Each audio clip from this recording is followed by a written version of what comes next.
দলীয় নেত্রীকে ধর্ষণের চেষ্টার অভিযোগে রামসীতাপাড়া থেকে জেলা বিজেপি নেতাকে গ্রেফতার করে বুধবার দুপুর প্রায় 1:30টা নাগাদ আদালতে পেশ করল পুলিশ। পুলিশ সূত্রে জানতে পারা যায়, ধৃত ওই অভিযুক্ত নেতার নাম নবীন চক্রবর্তী। তার বাড়ি নবদ্বীপ পৌরসভার রামসীতাপাড়া এলাকায়।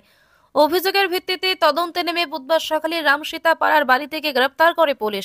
এরপর তার বিরুদ্ধে ধর্ষণের চেষ্টা, মারধর, হুমকি সহ একাধিক ধারায় মামলা রুজু করে পেশ করা হয় নবদ্বীপ আদালতের জুডিশিয়াল ম্যাজিস্ট্রেটের এজলাসে।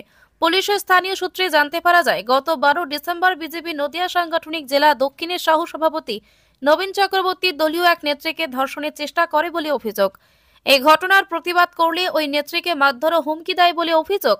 এরপর গতকাল মঙ্গলবার সন্ধ্যায় নির্যাতিতা ওই নেত্রী নবদ্বীপ থানায় অভিযুক্ত নবীন চক্রবর্তীর বিরুদ্ধে লিখিত অভিযোগ দায়ের করে। অভিযোগের ভিত্তিতে তদন্ত শুরু করে পুলিশ।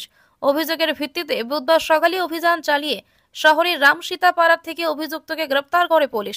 অভিযুক্ত বিজেপি নেতা নবীন চক্রবর্তী বলেন, বর্তমানে ভালো রাজনীতি করার কোনো সুযোগ নেই। আমার বিরুদ্ধে যে অভিযোগ দায়ের করা হয়েছে তার সঙ্গে বাস্তবিক কোনো মিল নেই। এটা আমার বিরুদ্ধে সম্পূর্ণ ষড়যন্ত্র। তবে ঘটনার প্রতিক্রিয়া দিয়েছেন তৃণমূলের জেলা নেতা তথা নবদ্বীপ পৌরসভার চেয়ারম্যান বিমান কৃষ্ণ সাহা। তিনি বলেন, কি হয়েছে ঘটনা তা আমার সম্পূর্ণ জানা নেই।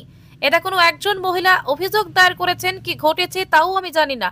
তবে আমরা চাই সমাজের নোংরামি বন্ধ হোক। কেউ কারো বিরুদ্ধে যদি ষড়যন্ত্র করে থাকে সেটাও কাম্য নয়। অন্যদিকে অভিযোগকারী ওই বিজেপি নেত্রী সংবাদ মাধ্যমের সামনে কিছু জানাতে চাননি। হ্যাঁ, রাজনীতি করতে গেলে এসব একটু হয়, তারই অংশ, অন্য কোনো কিছু না। এটা নিয়ে ভয় পাওয়ার কোনো কারণ নেই। পলিটিক্স বর্তমান দিনে ভালো লোকেদের করার জায়গা নেই, তার একটা নিদর্শন।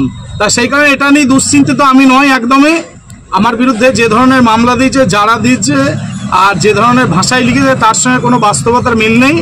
বাস্তবিক বর্তমান দিনে ভালো রাজনীতি করতে চাইলে তাদেরকে বিভিন্ন চক্রান্ত করে ফাঁসানো এটারই একটা কারণ। তাদের কি অভিযোগ সঠিক আমি জানি না। যিনি অভিযোগ করছেন তিনি মহিলা মানুষ, আমার কিছু বলার নাই মহিলাদের বিরুদ্ধে।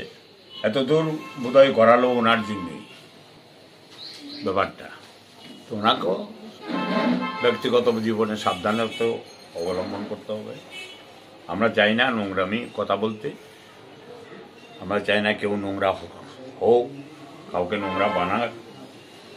সমাজটা শিক্ষা দিলে সমাজের সাথে সবাইকে ভালোভাবে চলতে হবে।